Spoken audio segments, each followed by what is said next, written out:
Le samedi 27 mai 2023, à la librairie Ombre Blanche se tenait un labo d'histoire dans le cadre du festival L'Histoire à venir et de sa 6e édition du 24 au 28 mai 2023 à Toulouse et dans les alentours. Ce labo d'histoire, intitulé « Chine, une vision par fragments », se proposait de parler de cas localisés en des temps et des lieux donnés et de dire ce qu'il montre de la société chinoise pour aborder les questions du régionalisme, de l'autonomie ou des initiatives privées. Ce labo d'histoire était animé d'une part par Alexis Lika, historien médiéviste à l'école pratique des hautes études, spécialiste des savoirs géographiques du premier millénaire de la Chine impériale, et de François Bougon, chef adjoint international du journal Le Monde, spécialiste de l'Asie et animateur du pôle international de Mediapart. Bonne écoute.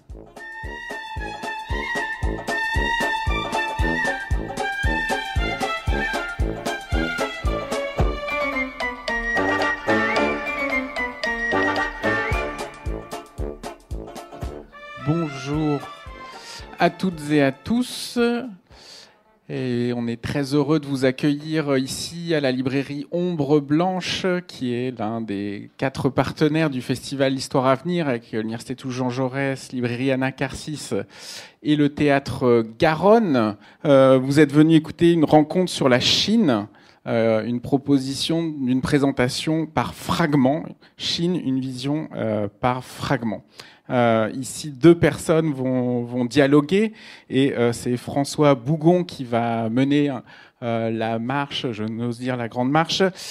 François Bougon, qui est journaliste à Mediapart, qui est cynisant et qui a passé plusieurs années en Chine, donc qui est un spécialiste de ce pays et qui a publié plusieurs ouvrages, dont vous en trouverez au moins 2 ici à la caisse de la librairie. Vous ne trouverez pas Dans la tête de Xi Jinping, mais peut-être qu'elle est à Ombre Blanche. Tu m'aides, Alexis, s'il te plaît? Voilà. Une histoire de Hong Kong, de la perle de l'Orient à l'emprise chinoise. Et plus récemment, je pense, La Chine sous contrôle, Tiananmen, 1989-2019. Donc je les remercie tous les 2. François, je te laisse la parole.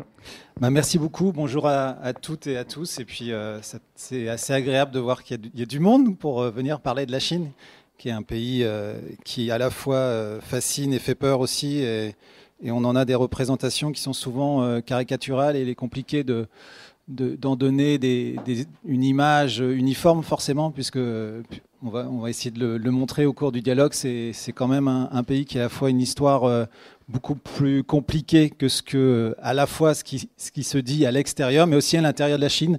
Il y a des discours qui sont produits autour de la Chine, mais aussi depuis la Chine, qui font que on est un peu dans le brouillard. Donc là, on va rester dans ce brouillard sur les montagnes chinoises, mais on va essayer d'apporter un peu de lumière. L'année dernière, alors ça se fait presque de manière presque à l'insu de mon plein gré, c'est-à-dire que l'année dernière, j'ai eu le plaisir de dialoguer avec Isabelle Thirault, qui est une sociologue qui travaille, elle, sur la Chine contemporaine. Et c'était autour d'un livre qui est remarquable, qui s'appelle « Des lieux en commun, une ethnographie des rassemblements publics en Chine ». On avait parlé de la Chine plutôt contemporaine, des années 90-2000, et sur ces mouvements de Chinois qui se rassemblent sur les places. Et ça avait été l'occasion d'essayer de comprendre cette Chine contemporaine. Là, on va se projeter beaucoup plus en arrière. C'est pas pour faire un peu la blague, c'est pas le bond en avant, c'est le bond en arrière. On va continuer à filer la métaphore maoïste. Avec Isabelle Thirault, on était dans le nord de la Chine. Et là, avec Alexis Lika, ou Likas, je ne sais plus, enfin, ouais, avec le S, Likas, on va aller dans une Chine beaucoup plus ancienne. D'ailleurs, est-ce qu'elle s'appelait la Chine? Alors ça, c'est aussi un débat qu'on va pouvoir aborder. Donc c'est un livre qui vient d'être publié par les éditions Anacarsis et qui s'appelle Les Mânes du fleuve bleu. Très très belle couverture. Le sous-titre, c'est La fabrique d'un peuple dans la Chine impériale. Alors Alexis, déjà peut-être que tu peux nous poser le cadre, puisqu'on a une carte à la fois géographique et puis historique. Donc bonsoir, merci François et merci Guillaume pour l'introduction.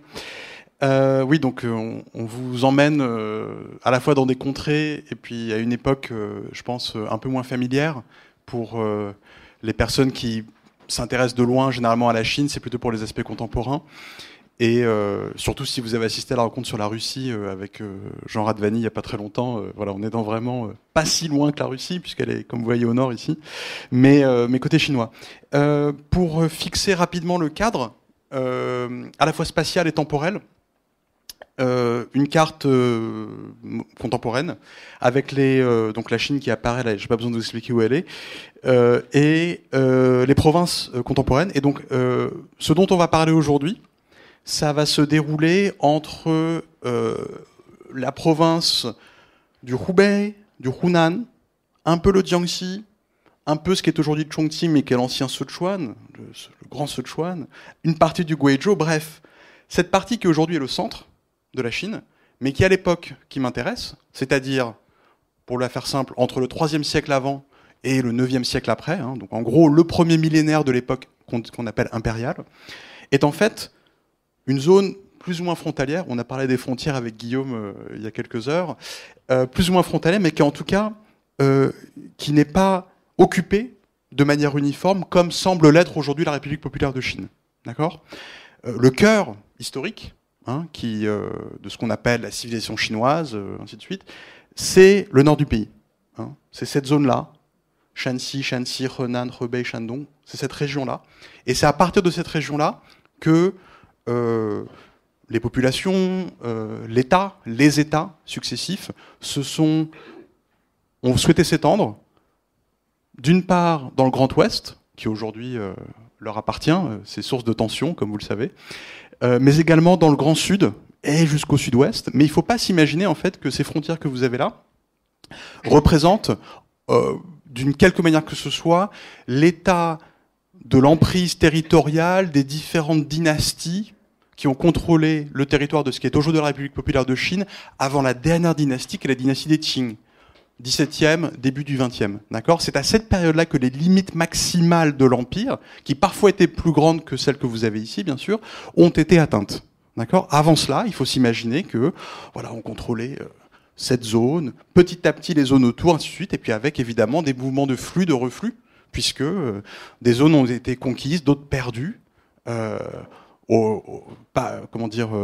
et souvent en conflit, en lien avec par rapport à des puissances elles-mêmes impériales. Hein. Le mot d'empire aussi, on en a parlé avec Guillaume durant la réunion précédente, peut-être débattu, mais il faut savoir que vous avez entendu parler de l'empire mongol, vous avez entendu parler probablement aussi de l'empire tibétain. Le Tibet n'a pas toujours été ça a longtemps été une théocratie militaire également extrêmement puissante, hein, et rivale de la Chine, notamment à la période qui m'intéresse, la fin de la période qui m'intéresse, donc le Moyen-Âge des Tang, entre le 7e et le 9e siècle.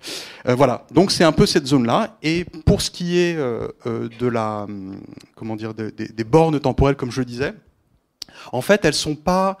Et ça, c'est quelque chose que j'essaye de faire aussi avec ce livre, et puis on en a déjà parlé avec François, c'est-à-dire ma volonté, en fait, c'est d'essayer de m'affranchir des découpages peut-être les plus traditionnels et les plus évidents pour aborder l'histoire chinoise, ancienne, médiévale, ainsi de suite, qui sont généralement les découpages dynastiques, qui, comme tout découpage, sont des découpages arbitraires et généralement rétrospectifs, c'est-à-dire qui sont le fait de personnes qui s'intéressent à des périodes antérieures et disent « Ah, ça correspond à ça, à ça ». Il faut savoir que les acteurs historiques, à cette époque-là, ils n'avaient pas forcément conscience qu'ils appartenaient à un règne, à un régime donné qui avait un début et une fin.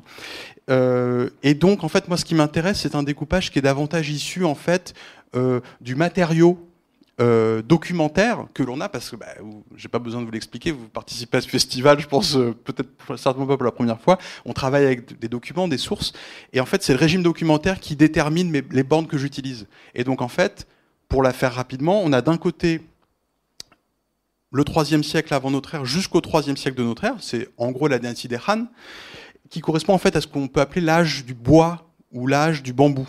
C'est-à-dire c'est une époque où on produisait le savoir officiel ou privé, hein, ça dépend, mais en tout cas, on écrivait, on inscrivait par écrit sur des lattes de bois ou des lamelles de bambou. Et ensuite, hier soir, il y avait une conférence sur les grandes inventions.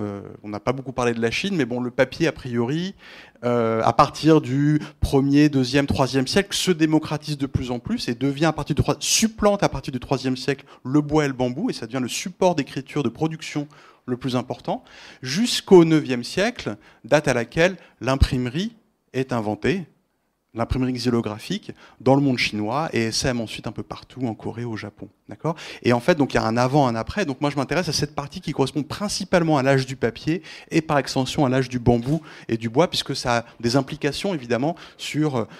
ça implique une explosion de la production écrite, et aussi, d'une certaine manière, son effacement progressif, puisque, comme vous le savez, le problème du papier, c'est que ça s'efface. On a tous des factures dont l'encre part avec le temps. C'est un peu la même chose, vous voyez, ça s'effrite. Et donc, paradoxe, période durant laquelle on produit beaucoup, mais on perd aussi beaucoup. Et donc, après, on a des reconstitutions, on a ce genre de choses, des découvertes archéologiques qui permettent de compléter tout ça.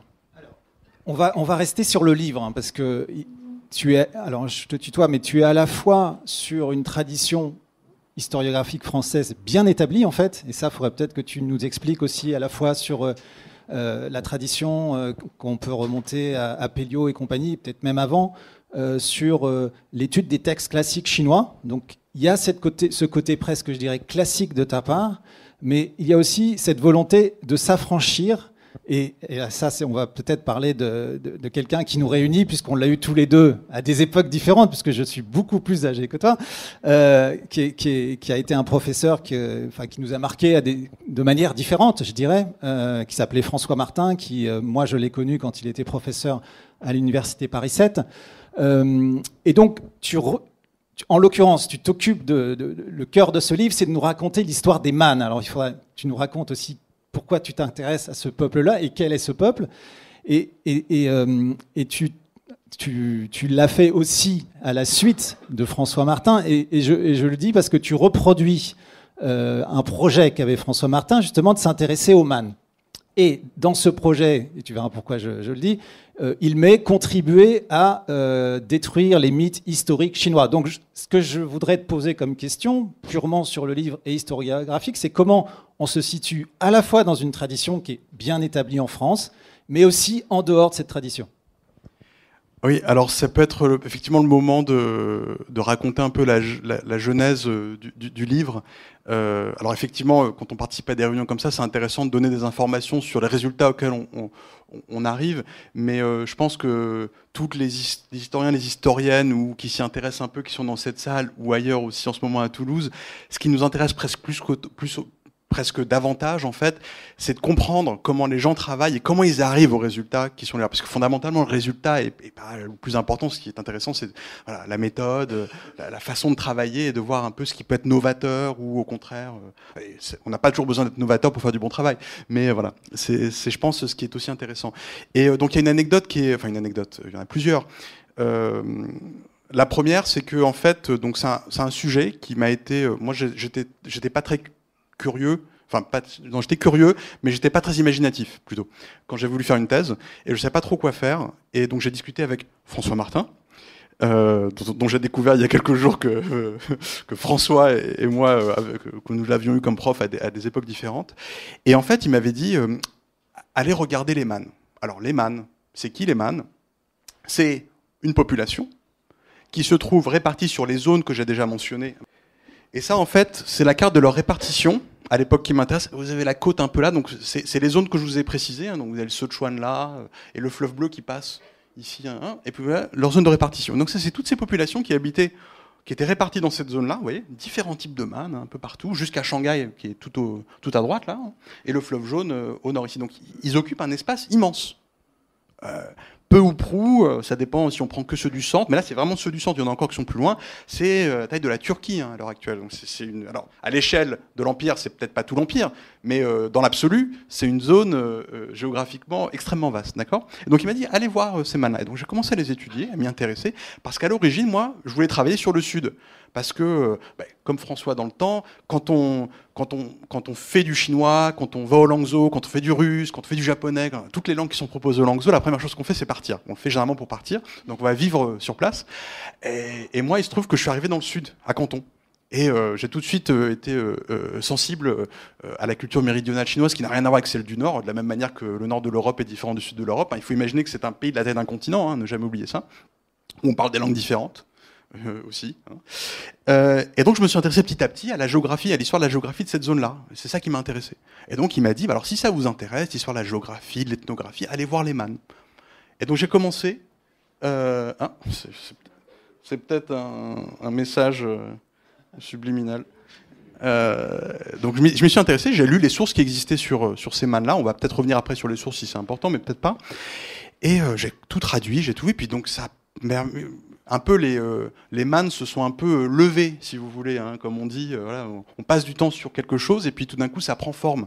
Et je me suis rendu compte qu'il y avait tout un pan d'une histoire sociale, d'une population donnée qui n'était pas invisible, qui était avérée, attestée, un peu connue, mais très peu étudiée, et puis surtout d'une manière un petit peu caricaturale. Et donc je les ai étudiés, et puis donc ça a donné lieu à une partie de ma thèse et tout ça. Mais ce qui est intéressant, donc on parle de la petite histoire, il se trouve que j'avais découvert, durant la thèse, que dans les années 40, il y avait vous avez peut-être entendu parler de Marcel Granet. Ouais, on est d'accord. Marcel Granet. Marcel Granet, historien, mais surtout sociologue de la Chine ancienne, ce qui était assez, c'était pas très belle sur la Chine contemporaine. Et lui, il avait coutume de dire, moi, ce qui m'intéresse, c'est pas la Chine, c'est l'homme. Voilà, son grand, c'est l'époque, voilà. Et Marcel Granet, c'était un personnage un peu ombrageux, qui avait pas beaucoup d'amis, mais il avait un ami qui s'appelait Édouard Mestre, qui était un parfait inconnu, comme François Martin d'une certaine manière, à part les élèves qui l'ont eu, donc là vous avez deux de ses élèves devant vous, les élèves de Mestre malheureusement sont morts aujourd'hui, puisqu'il lui-même est mort en 49, et Mestre, en fait, on sait par une nécrologie qu'il avait fait une histoire des mannes, dans les années 40. Et Mestre, c'est quoi? Et là on vient aussi à la pratique de l'histoire, et comment on y vient, on parlait de Péliot et ainsi de suite. Mestre, c'était classique, c'était un fonctionnaire des douanes, un douanier, envoyé en Indochine. Au début, à la fin du 19e, début du 20e siècle. Et il s'est pris d'intérêt pour les populations des montagnes, qu'on trouve dans le sud-est asiatique, à la frontière chinoise. Et il s'est intéressé à ces populations-là, qui sont les Hmong, les Miao, les Yao, ainsi de suite, de partout de la frontière. Il s'est dit, mais ça c'est intéressant. Il est remonté ensuite aux sources, en revenant en France, petit à petit. Et il a voulu faire l'histoire des populations qui étaient là avant elle, en quelque sorte. Il est arrivé au Man. Et il a fait, nous dit la nécrologie rédigée par l'un de ses élèves, une histoire des Man, bref, peu importe, une histoire des Man, mais introuvable. Il est mort avant que ce soit publié. Bon. Ensuite, François Martin meurt, malheureusement, l'année juste avant que je tienne ma thèse, peu importe. Et donc, je me retrouve avec les deux personnes... Enfin, pardon, je ne sais pas à ce moment-là que François Martin a travaillé sur les Man, et je découvre après en allant voir ses archives. Généralement, lorsqu'un professeur meurt, on envoie ses élèves pour aller disperser ses sources, soit en prendre certaines, en donner en bibliothèque, ainsi de suite. Et j'ai découvert quoi? Un carton, Histoire des Man. Et j'ai découvert en lisant les archives de mon prof qu'il avait travaillé l'année de ma naissance sur les Man. Il avait écrit un plan, il y avait plein de notes, il avait prévu d'écrire un livre. Et donc je me retrouve à ce moment-là en me disant, alors François Martin a fait une histoire des Man, il est mort avant que ça sorte. Édouard Mestre a fait une histoire des Man, il est mort avant que ça sorte. Il faut que je publie cette histoire des Man très rapidement, sinon je vais avoir des problèmes. Sinon on peut se dire aussi que c'est maudit, qu'il ne faut pas le faire. Ou aussi, voilà. Mais je me suis dit, on va conjurer le sort. D'accord. Et voilà, donc je me suis dit, il faut que je m'y remette, c'est pas possible, il va arriver quelque chose. Et bref, tout ça pour dire que Martin, lui, c'était l'inverse. Mestre, c'était un ethnologue venu du terrain aux sources. Et Martin, lui, c'est l'inverse, c'était un pur philologue. On parlait de la tradition des études chinoises. En fait, on a une grande tradition d'études chinoises en Europe, mais principalement en France, qui est très ancienne, qui remonte à la fin du 19e siècle. Le père fondateur, c'est Édouard Chavannes, qui a traduit, si vous vous intéressez un peu à l'histoire, vous avez entendu parler évidemment d'Hérodote. Son pendant chinois, c'est Sima Qian. Sima Qian, c'est le premier grand historien chinois qui a écrit ce qu'on appelle le Shudi, les mémoires historiques. Édouard Chavannes les a traduits à la fin du 19e siècle. Il a fait énormément de travaux et c'est lui qui a vraiment fondé la discipline. Il a formé plein de gens, Péliot et compagnie, Maspero, Mestre et ainsi de suite. Et puis on arrive après jusqu'à Martin. Donc il y a cette tradition qui en fait n'est pas que philologique, parce qu'évidemment elle part d'une maîtrise des textes fine, à comprendre les textes qu'on a face à nous, parce que ces textes ne sont pas faciles, écrits dans une langue qui est morte, parfois un peu cryptique, pour laquelle on n'avait pas des dictionnaires comme on a aujourd'hui à l'époque, c'est un peu compliqué, donc on travaille avec des savants, des collègues, ainsi de suite, mais aussi, et c'est ça qui était assez novateur quand même à l'époque, une pratique du terrain. extrêmement importante et au cœur justement de leur métier en quelque sorte. Et donc c'est pour ça qu'il ne faut pas s'imaginer que parce qu'on fait de l'histoire, on est dans un cabinet. Au contraire, dès le départ, on a commencé à partir ainsi de suite parce que ça permettait d'affiner vraiment la compréhension qu'on pouvait avoir des groupes sur lesquels on était amené à travailler, même si c'était d'un point de vue historique et même à des périodes plus anciennes. Alors, tu nous as montré des cartes. Est-ce qu'il serait possible, puisque là on parle de la Chine, on parle des caractères, on parle d'une langue classique, etc. Est-ce que tu as le caractère Man, justement, pour expliquer aux gens l'alliance? Je l'ai, je peux l'écrire. Si on a un grand papier, je peux l'écrire. Oui, une feuille A4, et puis je vous la fais passer, je vous la montre. Mais parce qu'effectivement, pour le caractère, parce que là, en fait, en fait, pourquoi je voudrais qu'on décrypte ce caractère de Man, c'est que c'est un peuple insoumis, comme tu le dis. C'est un peuple qu'on connaît via des sources qui sont celui des dominants, en fait. Eux, on peut les considérer comme des dominés ou des rétifs à la domination. Et la manière de les dénommer, Man, ne vient pas d'eux, en fait. Exactement. Et ça, non seulement elle ne vient pas d'eux, mais les caractères qui forment Man sont extrêmement péjoratifs. Merci beaucoup. Ça prend un peu de temps, parce que c'est un caractère qui a beaucoup de traits. Mais il est important, et c'est effectivement une bonne manière de se rapprocher à la fois des sources et de ce que sont les Man, parce qu'en fait, donc, comme l'a dit François, le terme de Man, c'est le terme par lequel on connaît ces populations qui sont là. Hein. Vous voyez, à chaque fois, Man de Wuling, Man de Changsha. Changsha, Wuling, c'est le nom des localités auxquelles ils sont rattachés. D'accord ? Pourquoi est-ce qu'on les nomme ainsi ? C'est parce que c'est ainsi que les fonctionnaires, les administrateurs chinois, depuis le IIIe siècle avant notre ère jusqu'au IXe siècle, nommaient ces populations-là. Ils écrivaient pour cela le caractère que je vous ai, qui passe en ce moment.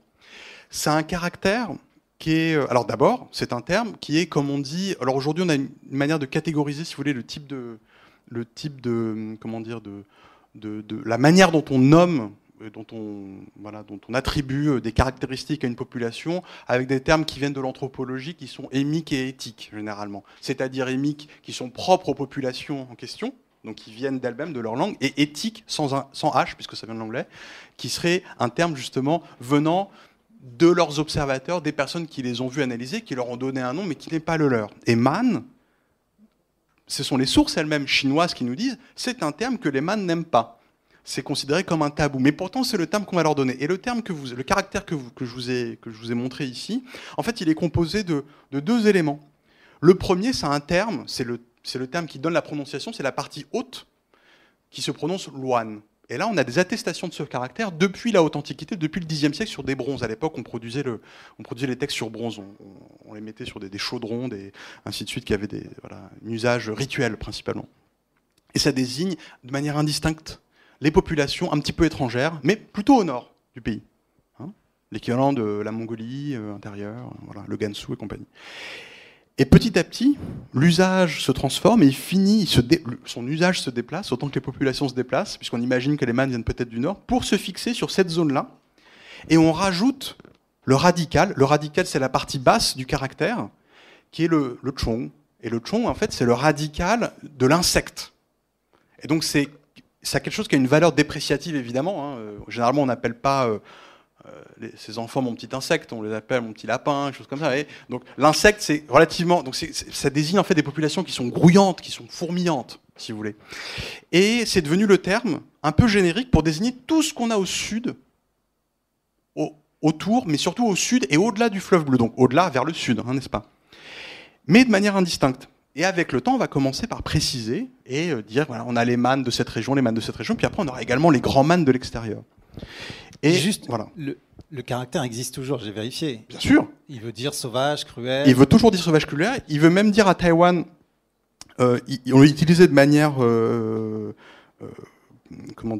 adverbiale, pour dire, par exemple, je suis super content, c'est super.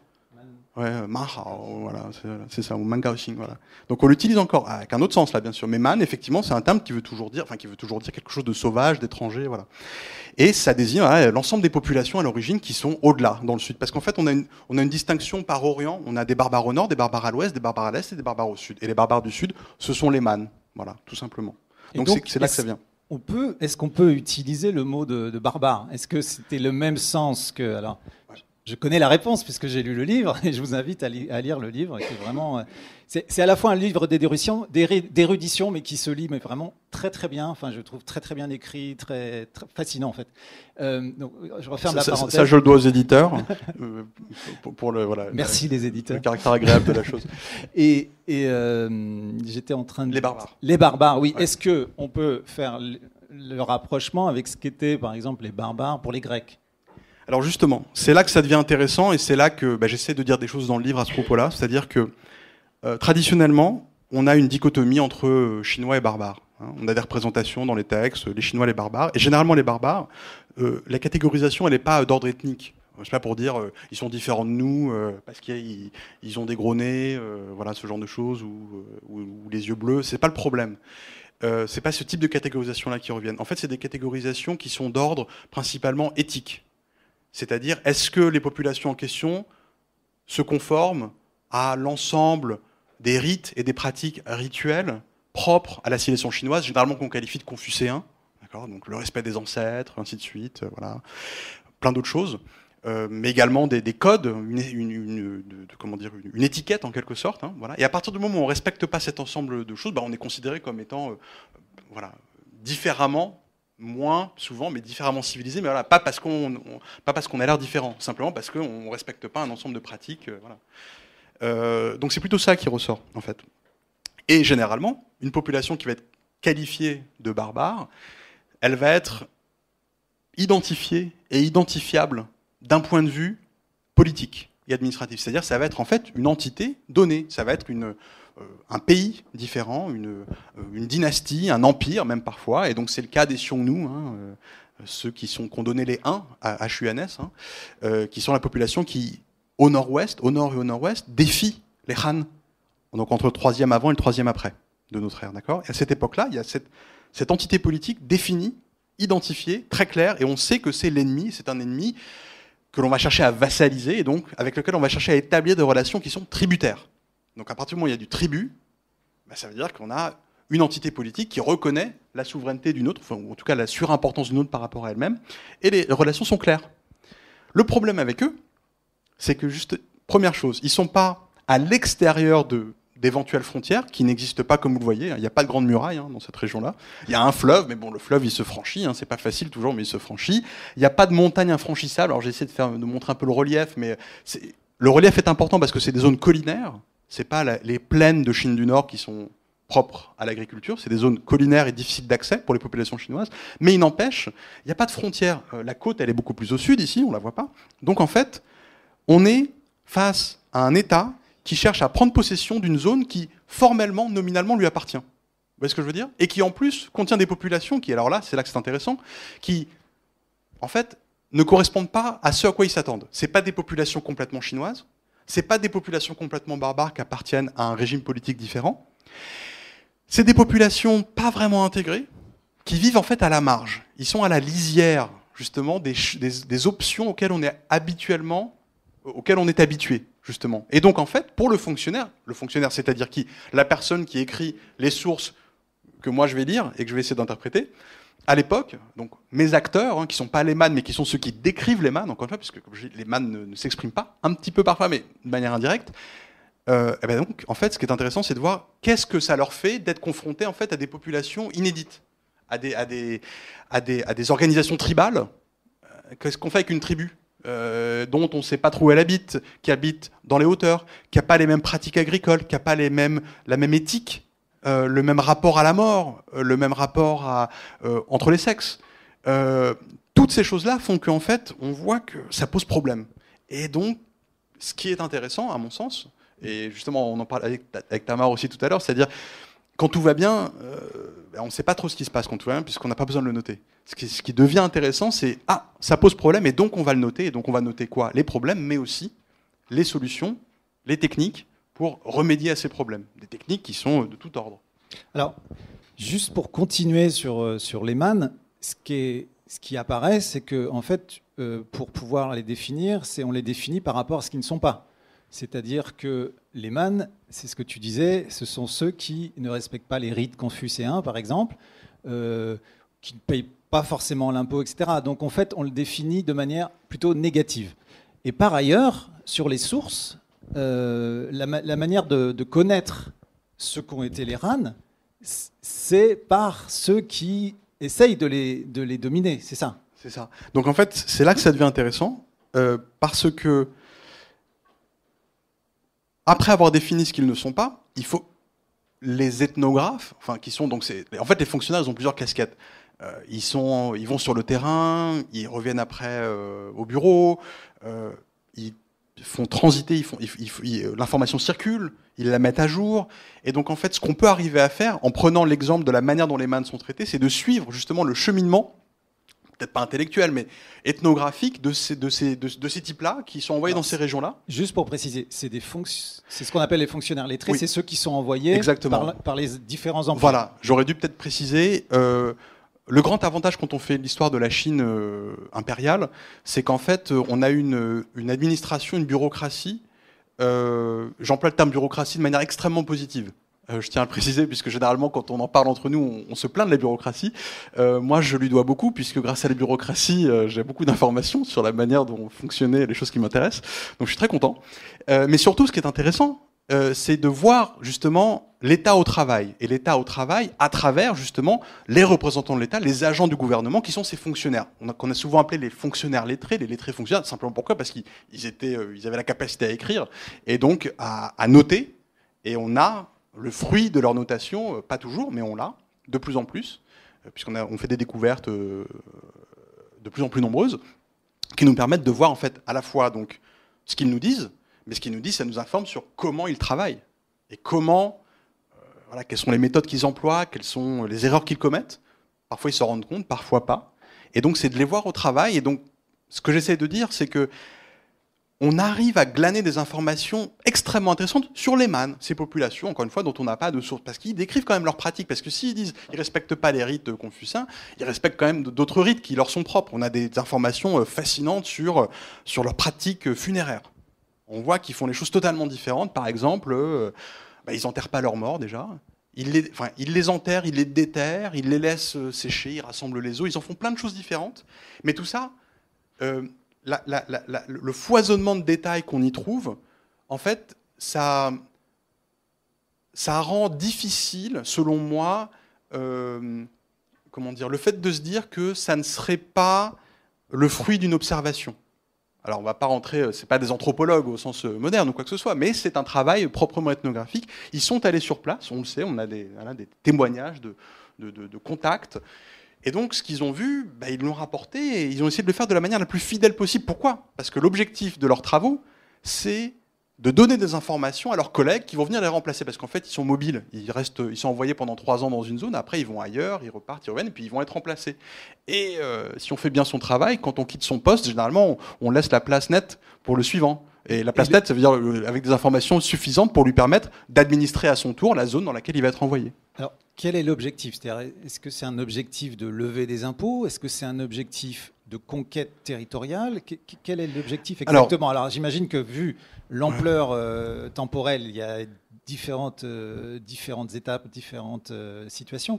Mais fondamentalement, quel est l'objectif de ces fonctionnaires lettrés vis-à-vis de ces populations, en fait? Alors, je dirais que contrairement à ce qu'on a tendance à dire sur la géographie qui sert d'abord à faire la guerre, l'ethnographie qui est une partie de la géographie, comme l'est la cartographie, ainsi de suite, puisque c'est des savoirs produits dans des contextes où on produit de l'information d'ordre géographique, avec différentes déclinaisons, ça sert à faire la paix, en fait.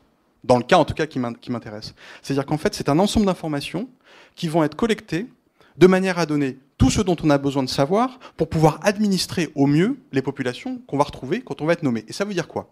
Ça veut donc dire que il faut avoir l'ensemble des informations nécessaires, comprendre comment les populations se comportent, et c'est ce qui va nous permettre d'adapter, par exemple, le montant de l'imposition, qui va nous permettre de corriger des pratiques rituelles qui ne seraient pas les bonnes, qui va permettre de mettre en place une école, faire venir un éducateur, former au rite, former à l'agriculture, parce qu'on est dans des zones qui sont des zones, encore une fois, impropres aux pratiques agricoles habituelles en vigueur dans le nord du pays. Donc c'est tout cet ensemble de choses qui est là pour en fait aider, littéralement, c'est des aides au gouvernement, c'est des manuels du bon gouvernement, à l'échelle locale bien sûr, mais qui ont besoin d'être adaptés à chaque fois en fonction du contexte, puisqu'on ne peut pas appliquer la même recette gouvernementale. Et encore une fois, ça va contre cette idée d'une bureaucratie monolithique qui travaille bêtement. En fait, c'est l'inverse. Ce que nous montrent ces documents-là, c'est qu'à chaque fois, on s'adapte et on fait en sorte de faire que les choses fonctionnent de la manière la plus efficace possible. Il y a une volonté, il y a une recherche d'efficacité administrative, donc aussi politique, parce que, évidemment, quand tout fonctionne, il n'y a pas de problème, il n'y a pas de révolte, il n'y a pas de guerre, les impôts rentrent, et c'est le plus important, dans les caisses de l'État, hein, dans les greniers à grains, et ainsi de suite. Et tout ça, c'est très important. Et donc, le meilleur moyen de faire en sorte que tout se passe bien, c'est de prendre connaissance et de comprendre au mieux la nature et les besoins d'une population donnée. Donc on ne va pas traiter ceux de Changsha de la même manière que ceux de Song'an et ainsi de suite. Voilà, on va s'adapter à chaque fois. Juste avant peut-être de revenir, on reviendra au Man, mais ce que j'aimerais te poser comme question, c'est la question des sources justement. Tu as parlé de cette tradition française, etc. Mais je pense qu'il faudrait aussi souligner, et c'est ce que tu avais souligné, et c'est ce que tu dis dans le livre, c'est aussi qu'il y a des nouvelles découvertes archéologiques qui permettent aussi d'avoir ce regard nouveau éventuellement sur ces périodes-là en fait. Voilà, et alors j'avais l'anecdote au début sur le fait que je voulais publier ça rapidement pour les raisons que je vous ai évoquées. En fait, c'est l'inverse qui s'est passé, c'est-à-dire que j'ai laissé tomber un peu le projet pendant quelques années, mais à partir de 2018-2019, depuis 2018-2019, on a continué de faire des découvertes archéologiques extraordinaires avec des gisements documentaires d'une richesse folle depuis en gros le début du XXe siècle. Mais ça s'accélère. C'est vraiment exponentiel. Et on a fait des découvertes un peu partout. Dans le Grand Ouest, parce que c'est une zone sèche, où on a pu conserver certains papiers et certains bois, mais aussi paradoxalement, enfin pas paradoxalement, mais excusez-moi, à l'inverse, dans ces zones du Sud, qui sont des zones humides, subtropicales, où en fait les fonctionnaires se sont débarrassés de leurs archives, au IIIe siècle, au IIe, au Ier, ainsi de suite, dans des puits. Et les puits, par l'humidité, l'ensemble de ces documents en fait se sont en quelque sorte collés, on les a découverts et on a pu les déchiffrer. Et donc depuis 2018, 2019, 2020, 2021, et ça continue encore, mais il fallait que je m'arrête à un moment donné pour que le livre sorte. Mais alors, juste une question bête, mais est-ce que c'est la folie immobilière chinoise actuelle qui aboutit à ce qu'on cherche dans le sol ? Parfois oui, parce que à Changsha c'est la ville de naissance de Mao Zedong, dans le Hunan ici. On a le site de Zomalo. Le site de Zomalo, c'est dans la ville. C'est la place du 1er mai. Donc, Hui Guangchang, au centre. On ne peut pas faire plus. Voilà. Et, et la photo aérienne est fascinante. On a des puits ouverts, qui ont été.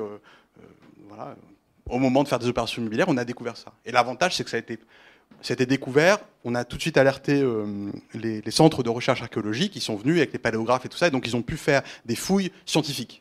Le problème souvent, c'est qu'on fait des découvertes tous les jours en Chine et il y a des pillards qui passent comme partout ailleurs dans le monde, c'est normal. Et c'est pas toujours le cas de pouvoir les exploiter scientifiquement. Voilà. Après, on en retrouve un peu partout, mais ça pose des problèmes parce qu'il y a des faux et tout ça. Là, c'est pas le cas. Donc on les a. Et en fait, tous les ans, on en a. Et on en a découvertes à la fois à Changsha, comme je le disais, également juste ici au nord, dans cette zone-là ici, au nord de Jing. Dans 3 endroits différents, et on continue d'en découvrir en fait. Et l'apport de ces sources-là est absolument extraordinaire. Le problème, c'est qu'on les a pas encore toutes, parce qu'il faut du temps pour les déchiffrer. Les paléographes travaillent dessus. Concrètement, c'est quoi ? C'est des bambous ? Alors là, c'est des bambous, parce que c'est la fin de leur usage. C'est pour ça qu'on les a. Si c'était du papier, on ne les aurait plus. C'est des bambous dans des lattes très fines, très longues et très fines comme ça de bambou, qui sont dans un état déplorable au début, donc il faut traiter. Qui sont traitées, puis qui ensuite sont déchiffrées, et ensuite on fait des éditions de référence qu'on utilise. Et donc elles sortent au compte-gouttes. Donc au début on a des rapports de fouilles, mais les rapports de fouilles ils sont exhaustifs quant à ce qu'on y trouve, mais pas exhaustifs quant à ce qu'on nous en donne. Donc nous on joue avec des fragments au départ, puis petit à petit on a des publications, des éditions complètes qui nous permettent d'avoir une vision plus globale des fonds, mais on parle de fonds, de gisements qui ont 100 000 documents parfois. Pas tous lisibles, mais 100 000. Et donc en fait, c'est des archives locales qui datent en moyenne du 3e, du 2e siècle avant notre ère en l'occurrence, donc au début. Et qu'est-ce que ça montre ? Ça montre en fait, ça confirme l'hypothèse qu'on pouvait avoir au départ quand on s'intéresse au Man, c'est-à-dire que c'était des acteurs fondamentaux pour l'économie locale, la politique, l'administration, ainsi de suite. Donc on était obligé de les prendre en considération parce qu'ils représentaient jusqu'à 50% de la population, même dans certaines villes, alors qu'il faut imaginer que c'est des populations non urbaines à la base. Donc il faut imaginer qu'à l'époque, ils étaient déjà en fait partout dans cette zone-là, ça représente vraiment ce que c'est. Et que donc, les fonctionnaires, ils devaient en prendre conscience et ils étaient obligés de jouer avec, en fait. Enfin, de jouer, c'est pas le mot, mais de faire avec les man. Et donc, d'ajuster, en fait, leur politique selon qu'ils s'adressaient aux man, ces populations qu'on vient de définir, hein, par défaut, non chinois, pas chinois, pas barbares, ainsi de suite. Et aussi aux autres qui sont les mines. Les mines, c'est qui? On dit en chinois aussi, les Laobaixing aujourd'hui, c'est le petit peuple. Le petit peuple paysan, imposable, durement imposé, et qui est tout autant souvent absent des sources. Bref. Et donc de voir l'ensemble de ces gisements qui sortent petit à petit, ça montre quoi? Ça montre que il y avait toute une organisation autour des man à l'échelle locale, pensée par le gouvernement. Il y avait des lois, il y avait des statuts qui étaient propres aux man, il y avait des codes de loi qui les concernaient. Code de loi pour les man, et donc avec un ensemble de règles à suivre, un ensemble de punitions également, si on ne les suivait pas, et on a quelques extraits de cas judiciaires qui mettent en scène des man, et c'est là que ça devient intéressant, puisque tu as évoqué un petit peu la question de l'imposition, et qui est en fait centrale, et ça arrive dans la deuxième partie du livre, parce qu'en fait, l'un des problèmes, c'est justement ce consentement à l'impôt. Toutes les sociétés se fondent sur, à un moment donné, le consentement ou non à l'impôt. Et généralement, les révoltes, elles adviennent lorsque le consentement, lorsqu'on le refuse. Mais on le refuse généralement pour des bonnes raisons, peut-être pour des mauvaises, mais en tout cas pour des raisons. Et ça vient de là, parce qu'en fait, la plupart des conflits qui apparaissent le sont lorsque les man décident, mais à raison, selon les fonctionnaires qui en témoignent. Donc ça qui est intéressant aussi, c'est-à-dire qu'en fait, les fonctionnaires qui écrivent ces documents qu'on a, évidemment, ils défendent l'État et l'Empire, mais ils ne le font pas de manière bête et unilatérale. Lorsqu'il y a des critiques à faire, ils les formulent.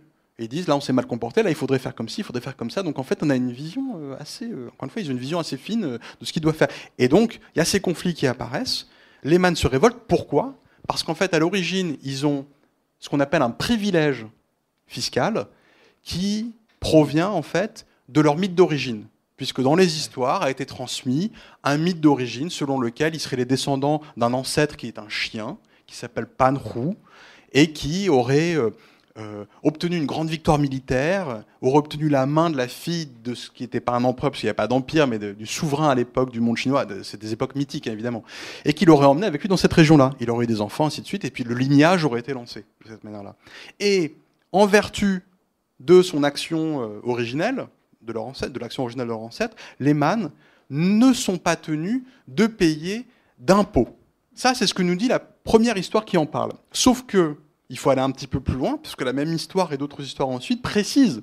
Ils ne payent pas l'impôt, c'est-à-dire la corvée, des populations, le petit peuple dont on a parlé, mais ils payent quand même un impôt spécifique, qui a un nom particulier, c'est le tsong, qui peut être réglé de manière différente, et ça, on l'a dans les sources officielle, transmise.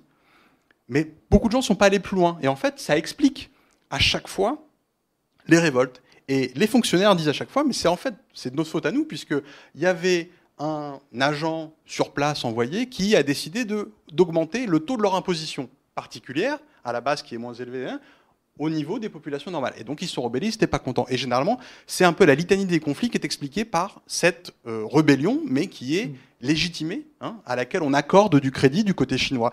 Et ils se rebellent. Et quand on va voir les sources qui ont été découvertes en contexte archéologique, on voit justement ce que l'on subodorait dans les sources officielles, mais qui apparaît, c'est-à-dire l'ensemble de ces cas-là, avec ces litiges qui sont réglés, parfois au détriment des man, mais pas toujours, parfois on leur donne raison, donc on dit, il ne s'est pas présenté à la conscription, mais non, mais il ne doit pas être conscrit, puisque c'est un man, d'accord, on règle le truc, et ainsi de suite.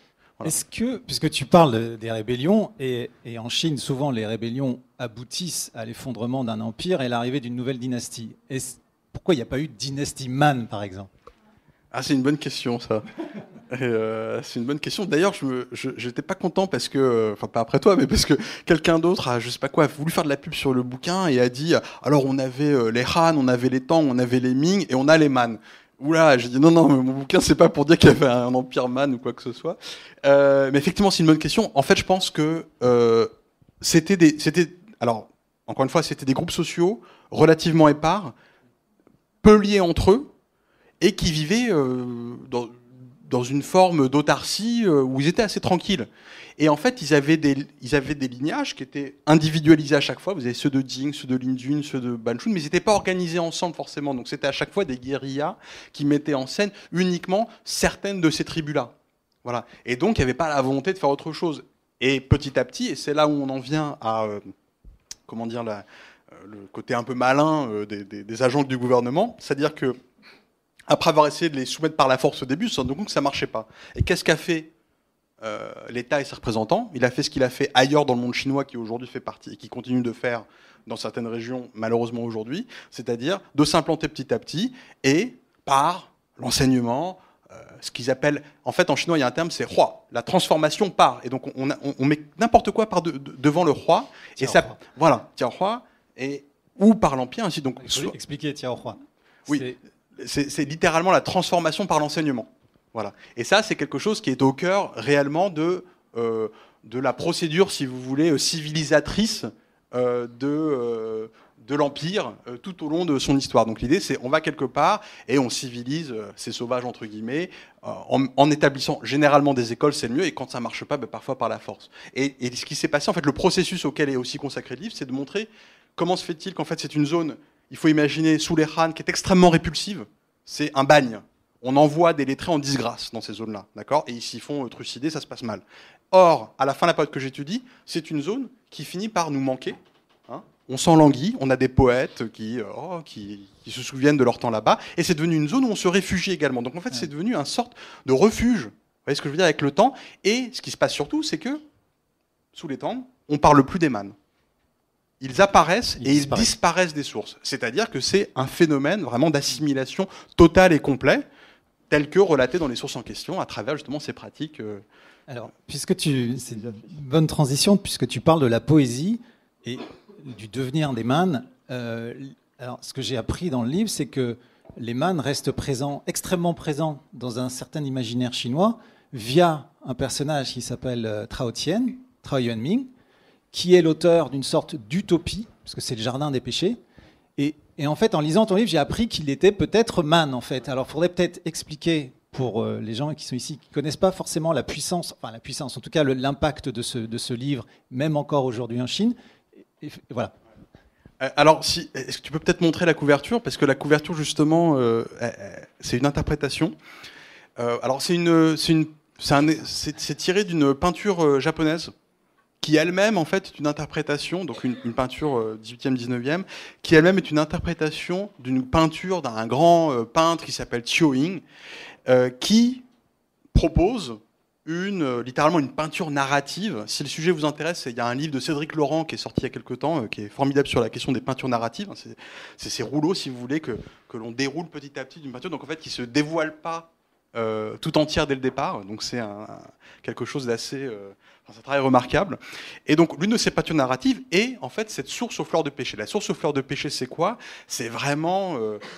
c'est l'un des poèmes les plus célèbres de l'histoire chinoise, que l'on doit donc à Tao Tien, connu sous le nom de sous son prénom social, puisque les Chinois avaient un prénom personnel, un prénom social qui était Yuanming, donc Tao Yuanming. Et c'est un poète qui a vécu entre le 4e et le 5e siècle, et qui a produit une poésie qu'on qualifie souvent de bucolique, qui précède de très peu le développement de la poésie de paysage. Il faut savoir que la notion de paysage, elle a été inventée en Chine au IVe siècle, et pas au XVe ou au XVIe ailleurs aussi. Et donc il y a une vraie théorie de ce qu'est le paysage à l'époque en Chine. Et bref, et donc il décrit, voilà, il devient ce chantre de la poésie du retrait du monde, dans des villages, en fait c'est un Eldorado. L'idée, ça a pris l'image de l'Eldorado, littéralement, dans le monde chinois. Et donc, en fait, il décrit quoi? Il décrit l'histoire d'un pêcheur dont il ne spécifie pas la qualité, à part le fait qu'il est pêcheur, donc pas de question ethnique, un pêcheur. Qu'est-ce qu'il fait, le pêcheur? Il remonte l'un de ces 5 ruisseaux, les Man des 5 ruisseaux que vous avez ici, le long de la rivière Yuan, et puis vous avez cette zone qui est donc la zone des Man de Wuling, par extension celle des 5 ruisseaux, qui est en fait la zone la plus insoumise, en quelque sorte, Hein, si on veut employer, c'est un terme auquel on avait pensé pour le sous-titre, mais bon, après on s'est dit, il y a peut-être des gens qui... Voilà, ça marchera peut-être pas pour certains. Donc la Chine insoumise. Hein. C'est un bon titre. La Chine insoumise avant la Chine, peu importe. Donc on a abandonné l'idée, à juste titre, je crois. Encore un bon choix des éditeurs. Bref, tout ça pour dire qu'il se retire, donc ce pêcheur en question, il se retire dans une zone qui est cette zone des 5 ruisseaux, qui est en fait la zone la plus insoumise, la plus problématique. Il y a des révoltes presque continues depuis le 1er siècle de notre ère jusqu'au 5e, 6e siècle. Ça n'arrête pas. Donc c'est une zone de non-droit, on dirait, hein, aujourd'hui. Et donc, il raconte quoi ? Le poème donc d'un pêcheur qui remonte le cours, se perd, il oublie de revenir. Donc l'idée, c'est qu'en fait, il est tellement bien, et il débouche à travers une caverne dans cette zone-là. Les mânes étaient aussi considérés comme habitants dans des cavernes à l'époque. Et donc, en fait, ce poème, il a une fortune considérable d'un point de vue purement littéraire, parce que c'est un grand poème, tout simplement, et que Tao Yuanming, c'est un grand poète. Mais aussi, on s'est pas mal intéressé, puisque les questions d'ethnicité, tout ça, sont importantes pour les gens, bien sûr, puisqu'on cherche à dire que les mânes ne sont pas des Chinois, et ainsi de suite. On s'est intéressé à l'ascendance de Tao Yuanming. Et qu'est-ce qu'on a pu voir ? C'est que son grand-père, c'était un homme qui s'appelait Tao Kan. Tao Kan, c'était un grand militaire, un type très important, qui a failli prendre le pouvoir au IVe siècle, pas n'importe qui, mais qui était du même d'une extraction extrêmement modeste, sans qu'on précise qu'il soit un man. Mais on a des détails, en fait on a plein d'indices qui vont dans le sens d'une identité en quelque sorte man, notamment le fait qu'il soit nommé comme Sigo, chien des ruisseaux. Alors, le fait d'être nommé chien, c'est pas très agréable. Il y a la référence probable à Panhu, leur ancêtre chien dont je vous ai parlé, et les ruisseaux, c'est pas n'importe quel ruisseau, c'est cette zone-là. Donc, là, le premier aspect. Il y a d'autres aspects de l'histoire de Tao Kan qui le rattachent à un lignage man. Donc, après, on passe à son petit-fils, et son petit-fils, dans ce poème-là, il fait référence très clairement à cette zone-là. Il n'emploie pas le terme man. Alors, il y a des gens qui ont dit, mais il n'utilise pas le terme man, donc c'est forcément, il parle pas des man. Ben non, c'est l'inverse, puisque man est donc un exonyme, hein, c'est un terme qui est donné par d'autres personnes sur une population donnée. Il n'allait pas utiliser un terme offensant, si lui-même se sent man, pour dire, vous voyez ce que je veux dire ? Je n'ai pas besoin de faire de comparaison avec aujourd'hui. On va pas se dévaloriser forcément. C'est un poète quand même. Et il y a ça. Et puis surtout après, on a, et ça c'est le grand avantage quand on travaille sur les sources chinoises, c'est que on a une masse documentaire vraiment impressionnante, notamment en littérature. Et c'est une anecdote qui a eu une certaine fortune dans l'immédiateté de l'après Tao Yuanming. Et donc on a quelques auteurs d'écrits locaux hein, qui quelques années plus tard, quelques dizaines d'années plus tard, ont en fait réinterprété le texte en précisant à chaque fois c'est un man. Le pêcheur en question, c'est un man, hein, ainsi de suite. Et donc il y a un faisceau quand même d'éléments qui, à mon sens, va dans le sens de faire de Tao Yuanming. Le but, c'est pas de dire que c'était un man, c'est pas très important. C'est simplement de montrer, à mon sens, l'importance culturelle, sociale de cette question-là, enfin de ces populations-là, parce que s'il traite du retrait dans dans sa campagne bucolique, c'est que cette zone va déjà mieux à son époque, ce qui est vrai, ça s'intègre un peu plus, mais surtout que c'est des acteurs qui sont présents et ils font partie du paysage en quelque sorte. Alors je vais poser une dernière question avant de vous laisser la parole si vous en avez envie. Ce que je trouve aussi intéressant dans ton livre, c'est qu'on échappe justement à tout le côté définition d'une ethnie en fait. On a un peu tendance aujourd'hui en Chine, et ça remonte à 19e, 20e, etc., un discours très très fort, même encore aujourd'hui en République populaire de Chine, de par la définition de l'ethnie Han, l'ethnie dominante, à tout voir au prisme des ethnies en fait. Et ce que je trouve intéressant dans le récit historique que tu fais, c'est que tu montres que, alors ça semble évident pour des historiens ou pour etc., mais pour des gens comme nous un peu non spécialistes, ce que je trouve intéressant, c'est de sortir justement de ces catégorisations qui aujourd'hui sont extrêmement prédominantes en fait. Ce qui permet aussi, et ça j'aurais juste ajouté, de commencer à penser ce que pourrait être une colonisation chinoise en fait, tout en sortant des catégories occidentales. Oui, bon alors là il y a de quoi parler longtemps. J'essaie de merci François. Donc effectivement, il y a plein de choses ici à dire. La première, et on l'a un peu touché avec Guillaume tout à l'heure, c'est la question de la différenciation. Alors quand on fait de l'histoire, ça paraît logique, mais entre les acteurs et les observateurs, entre l'histoire et l'historiographie. C'est-à-dire que les considérations d'ethnicité notamment, c'est des considérations que se posent des observateurs, et généralement nous, aujourd'hui, les historiens qui vivent dans la cité aujourd'hui, et qui se posent ce type de questions-là lorsqu'ils traitent de ces objets-là. Voilà. Parce que c'est omniprésent, et donc on se pose la question, voilà, quelle est l'appartenance ethnique de telle personne. Or, moi je ne dis pas que ça n'existait pas. Je pense que de tout temps, quand on voyait quelqu'un qui ne nous ressemblait pas, on se disait c'est un étranger, et puis c'est pas très grave, et c'est pas très mal, et c'est comme ça, c'est humain. Mais en fait, c'était une considération qui était totalement secondaire et marginale par rapport aux considérations qui avaient de l'importance qu'on a pu nommer, je pense auparavant. Donc c'était des considérations qui étaient vraiment marginales. Et on peut le voir également comment dans les textes, puisque en fait, ça n'apparaît pas dans les textes de la période à laquelle je m'intéresse. Et l'apparition, justement, d'une ethnicisation, pas forcément des Man ou des populations, mais des Han, c'est-à-dire que le terme Han, c'est le terme qu'on utilise aujourd'hui pour désigner la majorité de la population chinoise, les descendants des Han, ça ne veut pas dire grand-chose du tout, mais en tout cas, la conscience de l'existence, de la formation d'une identité Han, ça a lieu justement sous les Tang. À partir du moment où les Man ne posent plus de problème, où ils sont plus considérés comme, voilà, ils ont disparu. Et c'est à ce moment-là qu'on commence à désigner les populations chinoises par le terme de Han. Alors on parlait d'un autre texte sur lequel je travaille en ce moment, qui est un peu plus au sud-ouest, sous les Tang, produit sous les Tang. Et là, c'est les premières fois où on commence à écrire, les Chinois commencent à dire, il y a des Man ou autre chose, des étrangers, et il y a les Han, pour désigner les habitants de la dynastie des Tang. Alors qu'auparavant, si vous voyez le terme Han durant le Haut Moyen-Âge, après le 3e, 4e, 5e siècle, ça désignait les populations de la dynastie des Han. Voilà. En rapport avec la dynastie, donc des sujets en fait, les sujets Han, mais il n'y avait pas de cette portée si on veut. Après, la question de la classification, il y a une vraie passion chinoise pour classifier les choses, moi que je trouve très intéressante et qui nous facilite la vie en tant qu'historien, parce que on classifie le savoir, les classiques, l'histoire, les maîtres penseurs, la littérature, ça c'est les grandes classifications traditionnelles du savoir, et donc évidemment, dans le processus, pour revenir à des choses un peu plus contemporaines, au XXe siècle, à la suite de 49 et de la formation de la RPC, il y a eu une volonté de classifier. Hein. Je vous rappelle que le premier recensement date de l'an 2. Hein. On a un recensement qui a été fait à l'échelle de l'Empire, qui a établi qu'on avait à peu près 60 millions de personnes.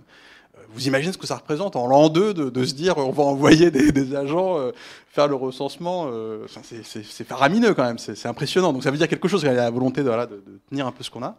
Et donc il y a eu ce projet de classification ethnique qui a été lancé dans les marges effectivement de l'Empire et qui explique aussi effectivement, c'est pas une justification bien sûr, mais qui peut expliquer les problèmes qu'il y a encore aujourd'hui, puisque voilà, on est dans un rapport hyper ambivalent entre le pouvoir, ses représentants et les minorités qui, pour certaines, dans le monde chinois aujourd'hui, ont des avantages, hein, c'est indéniable, heureusement pour elles, mais à l'inverse d'autres qui subissent le joug là très clairement, j'allais dire impérial, mais voilà. Alors, est-ce qu'il y a des questions ? Oui, merci énormément Alexis pour votre échange avec François, c'est super intéressant. Je connais rien à la Chine, mais je suis historien et une question que je me pose quand je travaille en historien, c'est comment est-ce qu'on fait quand on travaille sur des sources on va l'appeler un État central, une instance centrale, comment on fait en travaillant sur ces sources qui sont des sources indirectes, c'est-à-dire qui ne sont pas les sources des acteurs sur lesquels on veut travailler, mais qui sont les sources, par exemple, de ces fonctionnaires centraux, délégués dans les régions. Comment est-ce qu'on lit ces sources pour ne pas reproduire les schémas mentaux, disons, pyramidaux, verticaux, dont ces fonctionnaires sont tributaires par leur formation, par leur mission, etc. Alors, vous avez mentionné le cas de fonctionnaires prenant fait et cause pour la population locale dans les cas d'imposition injuste.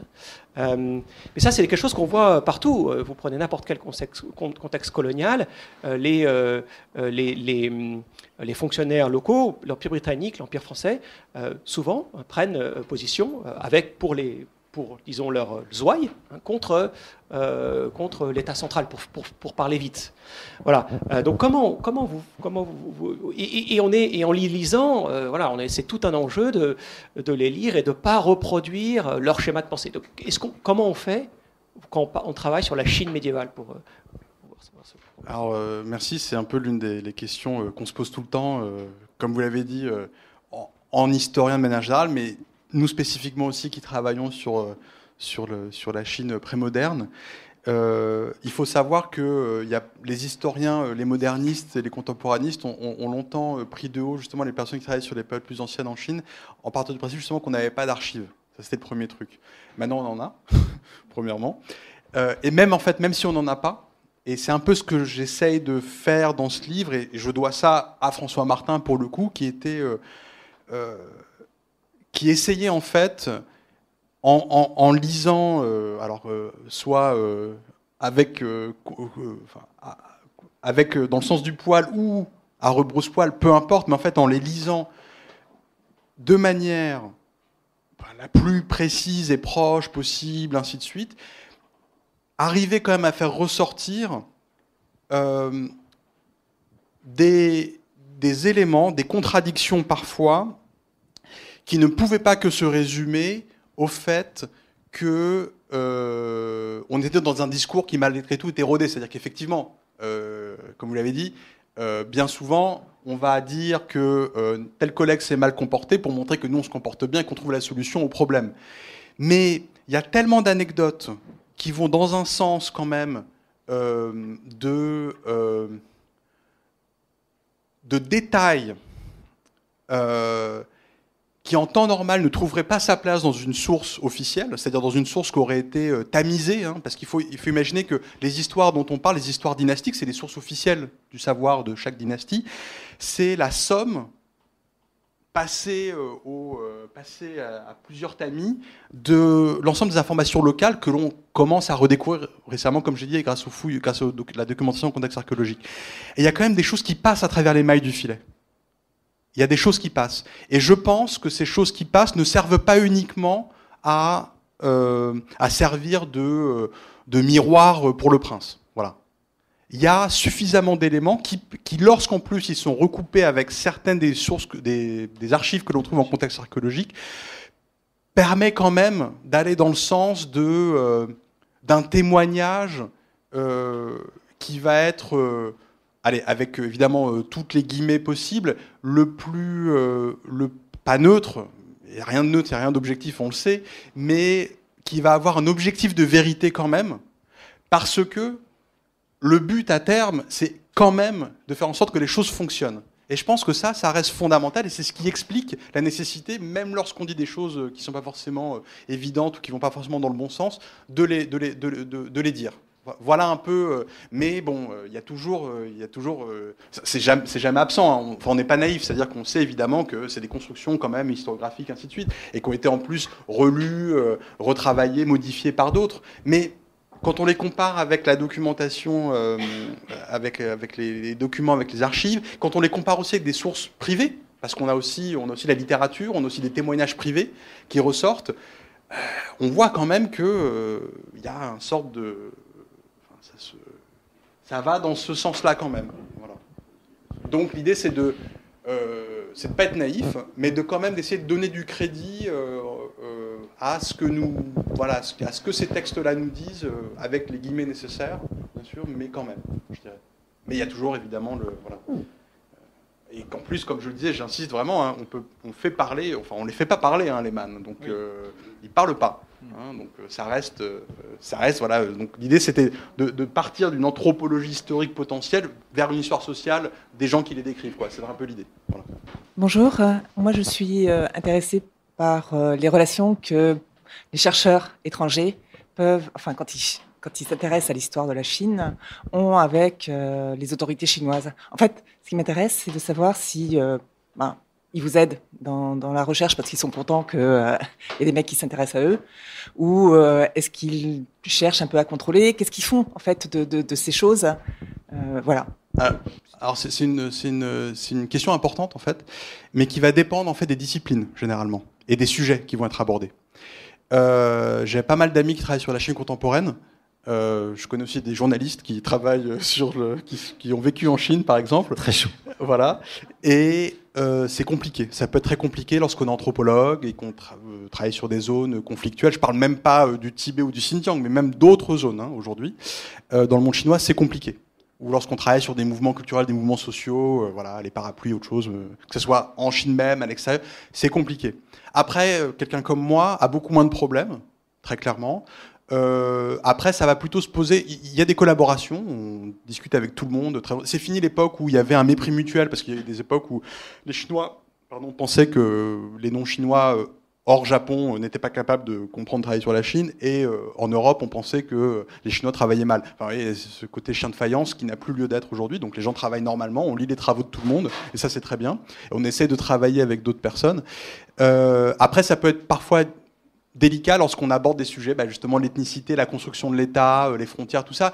Mais la seule chose à laquelle on est concrètement confronté, c'est si on publie, et je pense que ce sera mon cas, mais un bouquin en anglais, par exemple, sur cette question-là, qui a du succès, quand il va être traduit en chinois, on va peut-être avoir tendance à censurer des passages ou à modifier certains trucs. Mais bon, c'est à ce prix-là qu'il faut... voilà, c'est la seule chose à savoir, parce qu'il y a quand même une censure, voilà, tout simplement. J'ai pas encore de retour côté chinois, puisqu'il est sorti il y a quelques semaines seulement, jours. Mais si jamais, oui, en tout cas, je serais curieux de voir voilà ce qui se passe. Mais très honnêtement, je pense que je risque pas, voilà, avec ce type de travaux. C'est pas, voilà, c'est vraiment les gens qui travaillent sur plutôt le contemporain ou qui s'attachent à ces questions-là qui risquent. Mais je voudrais juste rajouter quelque chose. En fait, je trouve que traditionnellement, moi, quand j'ai commencé le chinois, il y avait vraiment les gens qui travaillaient uniquement sur les textes classiques, qui vivaient un peu à part, et puis ceux qui étudiaient la Chine contemporaine. Et en plus, à l'époque, bon, c'était moi, par exemple, mes professeurs, les professeurs et professeurs, souvent n'avaient pas accès au terrain chinois, parce que la Chine était fermée en raison de la révolution culturelle. Donc souvent, c'était soit des ex-Mao qui étaient allés au début des années 70, etc. Donc c'était très chargé idéologiquement. Et à côté de ça, vous aviez, face à cette fermeture et ce refus d'être dans un combat idéologique, vous aviez des chercheurs et des chercheuses qui, je dirais, se réfugiaient dans une Chine qui n'existait plus, qui était la Chine classique.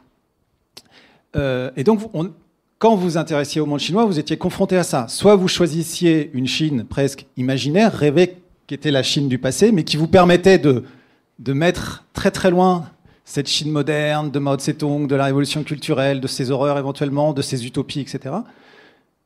Soit vous y étiez pleinement. Aujourd'hui, je crois que c'est ce qui fait l'intérêt aujourd'hui, c'est que ce n'est plus le cas. Par contre, on revient à une forme de difficulté d'aller sur le terrain. Et donc, je trouve, et c'est ce qui m'apparaît beaucoup en lisant notamment le livre d'Alexis, c'est que les livres d'érudition qui, il y a quelques années, auraient été considérés comme des objets très froids, qui nous permettent de nous réfugier et d'oublier ce qui se passe en Chine actuelle, au contraire, aujourd'hui, c'est un paradoxe, nous renvoie à des questions qui sont très, très intéressantes pour la société et pour comprendre la société chinoise actuelle. Pour comprendre, et c'est pour ça que je posais, moi, les questions sur le colonialisme chinois. C'est quelle est cette forme de colonialisme? Quelle est cette forme d'impérialisme? Qu'est-ce que ça nous dit du comportement de la Chine actuelle vis-à-vis de populations comme les Ouïghours, etc., tout en ayant une vision beaucoup moins caricaturale que forcément celle qu'on peut avoir dans des médias de c'est les méchants, c'est les gentils, etc. Et de tout d'un coup d'avoir des dialogues comme on peut l'avoir aujourd'hui, en fait, avec quelqu'un qui est plutôt sur la Chine contemporaine et quelqu'un qui s'intéresse à la Chine ancienne, en fait. Voilà. Et la question du colonialisme se pose pour ces espaces-là aussi, et sont rarement posés en ces termes-là. Or, techniquement, il y a marche sur des zones qui, au début, ne sont pas contrôlées, peuplement de ces zones-là, modification des pratiques culturales, c'est-à-dire agricoles. Voilà, il y a tout ce qui permet de définir. Voilà, simplement, on n'y pense pas trop parce que on franchit pas une frontière, on franchit pas les mers, et donc ça se fait de proche en proche, pour reprendre le titre du bouquin de Thiraud de l'année dernière. C'est vraiment ça. Donc voilà, ça peut être intéressant de poser les questions différemment, et voilà. C'est bien ce qui est bien avec ce que disait François, c'est que voilà, aujourd'hui on essaie de faire de la recherche de manière à la fois dépassionnée, même si les passions sont toujours présentes et qu'on est quand même le fruit de ce qu'on fait, donc on se pose quand même des questions voilà, très contemporaines, mais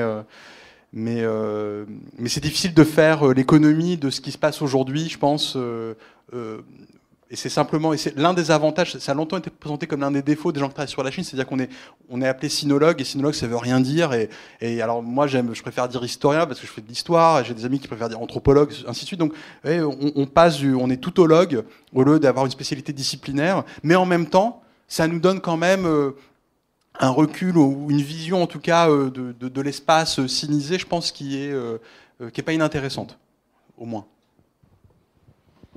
Oui, merci beaucoup. Je voudrais vérifier que j'ai bien compris certaines choses d'abord.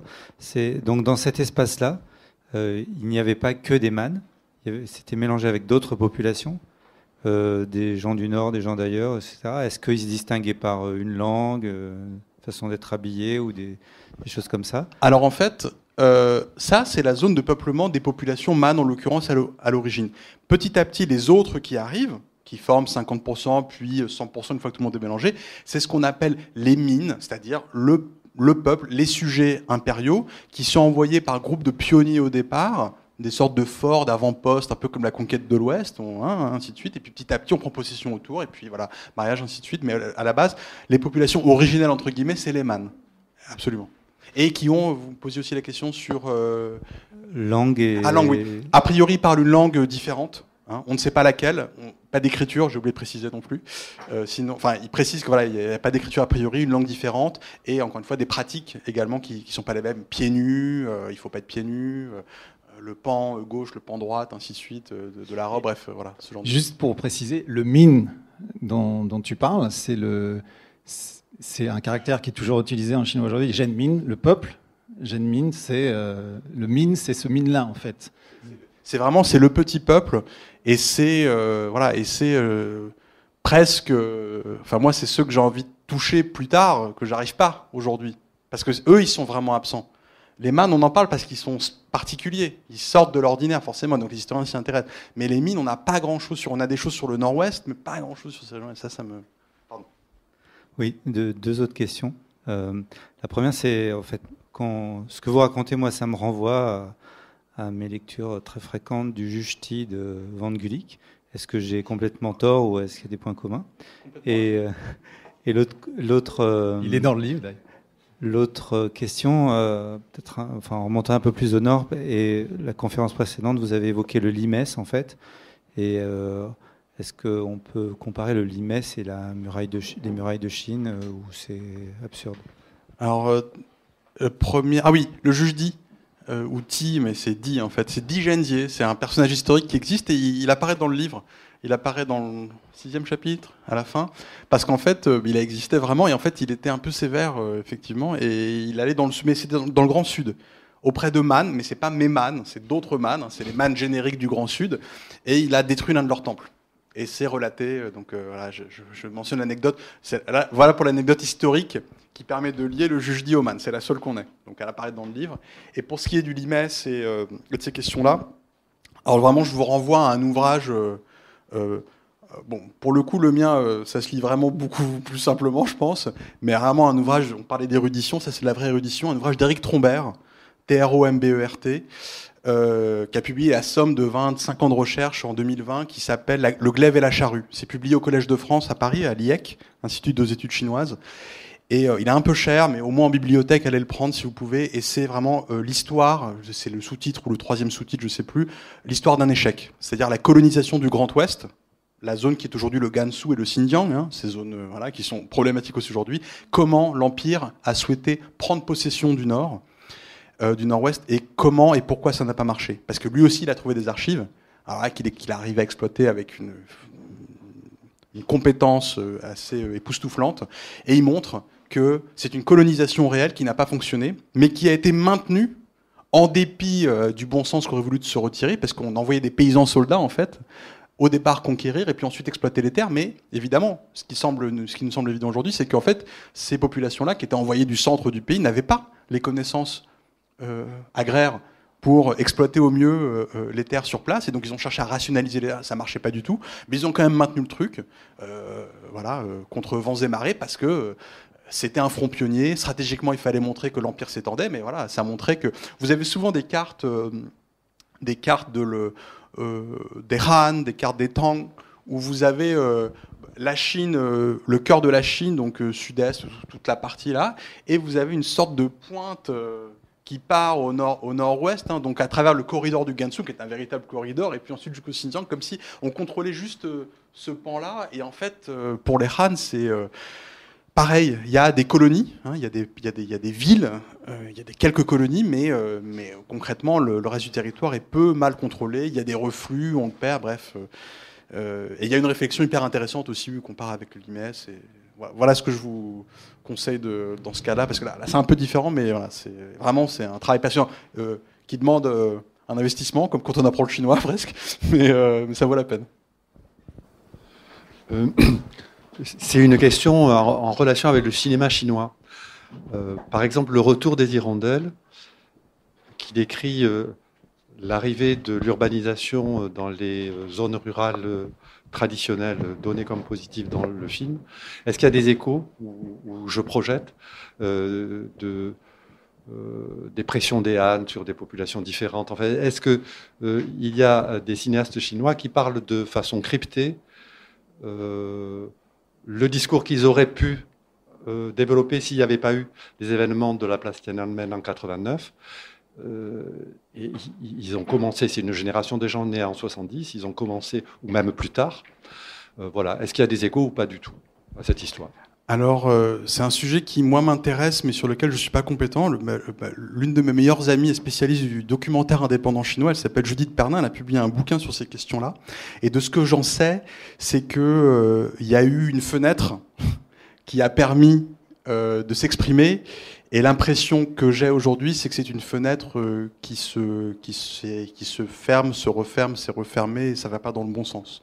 Et de manière générale, il y a toujours eu des critiques du pouvoir, il y en a toujours eu en Chine. L'idée que la population soit inféodée parfaitement, ça ne marche pas, ça n'existe pas. La littérature le prouve, l'histoire le prouve, la fiction et également cinématographique le prouve.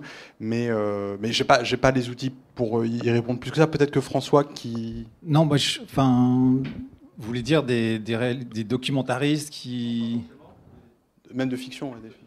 En fait, oui, c'est très difficile de répondre à cette question parce que vous avez par exemple les documentaristes qui évoquent toutes ces questions, qui seraient des questions éventuellement de colonisation, d'impérialisme, etc. Souvent, c'est par exemple, je me souviens plus de son nom, si c'est Tsima Djerden, mais un documentariste tibétain qui est mort il n'y a pas très longtemps. C'est plutôt des gens qui appartiennent à ce qu'on appelle les minorités ethniques, en fait. Et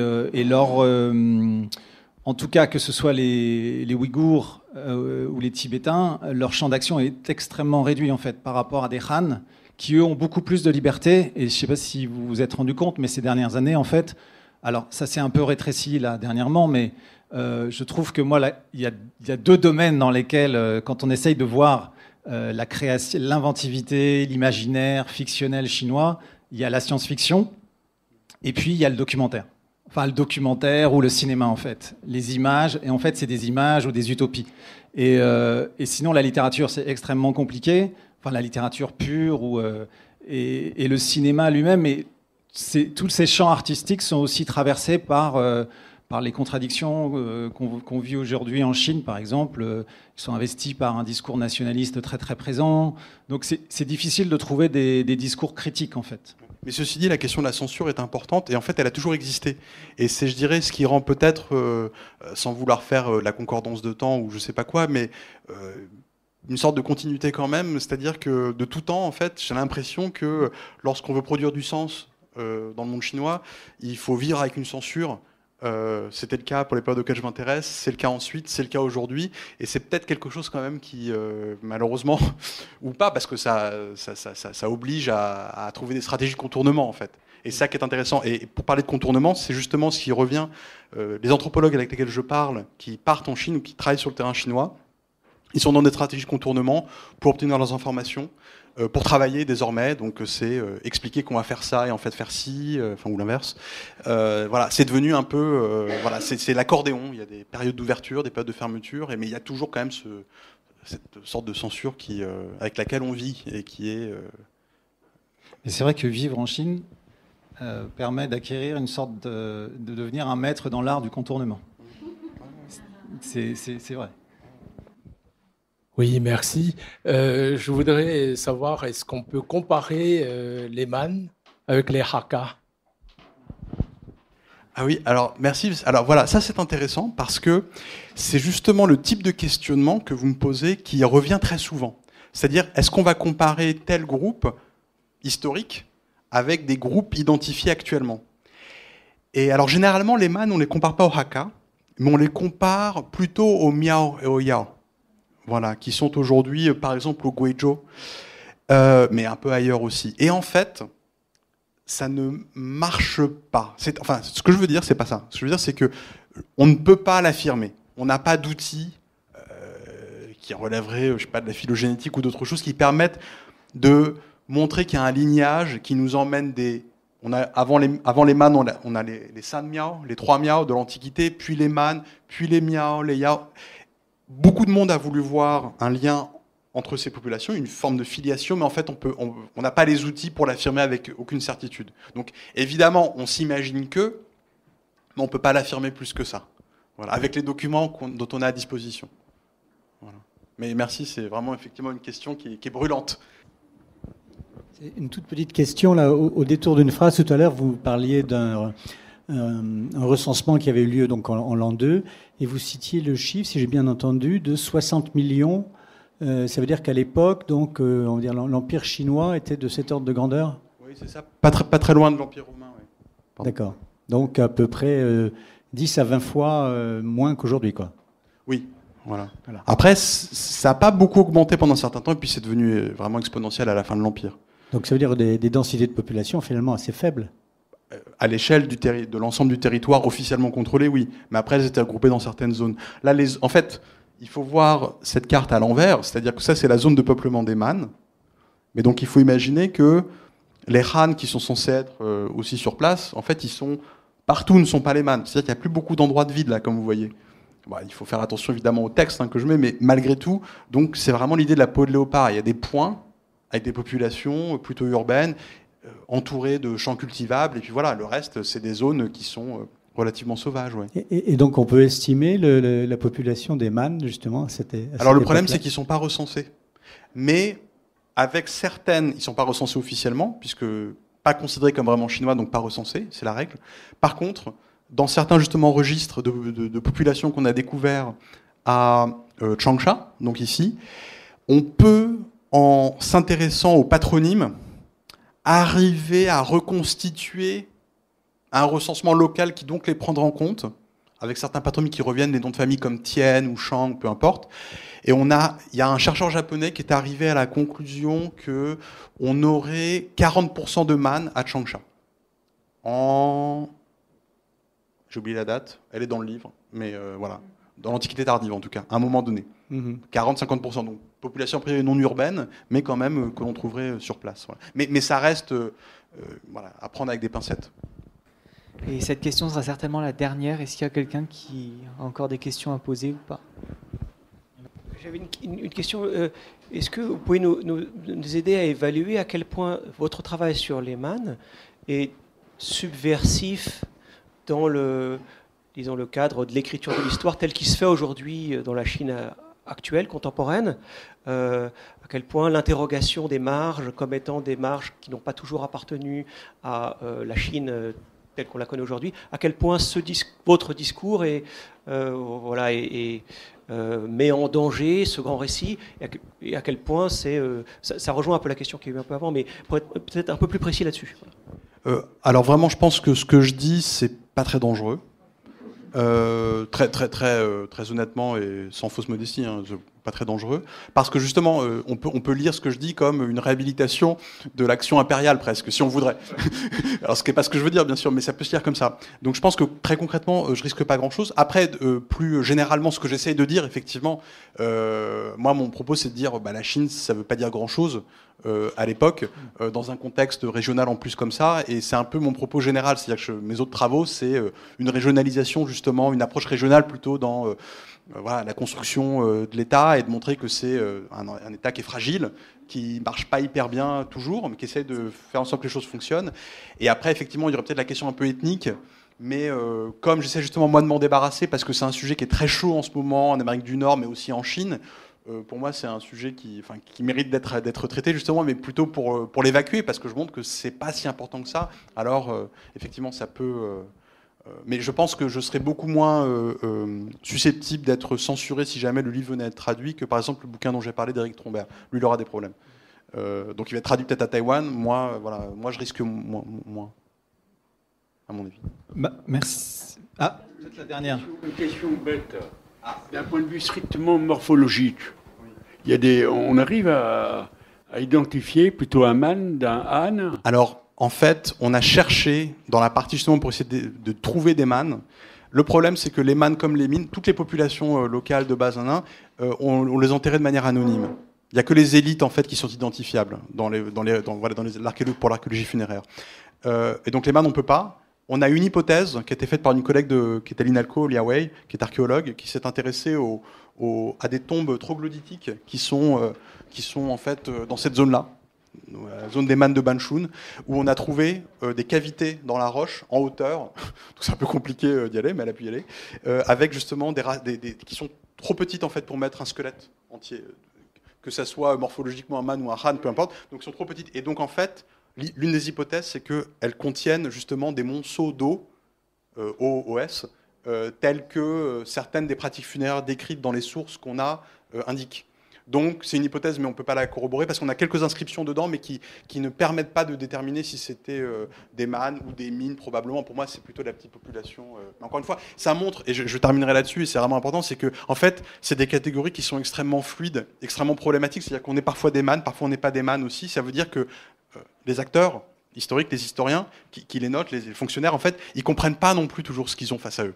Et ça, et je trouve que c'est assez, c'est une forme d'humilité. Ils le disent. Ça rejoint un peu votre première question. Ils tâtonnent en fait. Et le fait qu'ils tâtonnent, le fait qu'ils aient pas de certitude, ça va quand même dans le sens d'une volonté de mettre un peu carte sur table. Mais ça montre justement que ces catégorisations ethniques, les critères sont tellement, semblent évidents depuis le XXe siècle, mais en fait, ils ne sont pas les mêmes d'une population à une autre. Il y a des populations qui vont être qualifiées ethniquement différemment, alors qu'en fait, elles ne sont pas différentes. Il y en a d'autres il y a les différents groupes musulmans en Chine. On a des Hui qui sont a priori des sinophones musulmans, mais on a les Ouïghours qui sont des populations turques. Tout ça n'est pas très clair, et après, on rentre dans des considérations qui malheureusement nous échappent. Mais, merci beaucoup. Si vous voulez continuer, le livre d'Alexis est en vente. Merci à vous.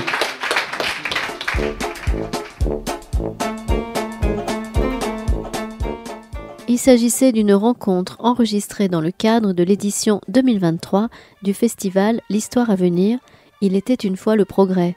Festival d'histoire et de sciences humaines et sociales co-conçu par l'Université Toulouse-Jean Jaurès, la librairie Ombre Blanche, le Théâtre Garonne et les éditions Anacarsis. Réalisation et mise en onde, Radio Radio.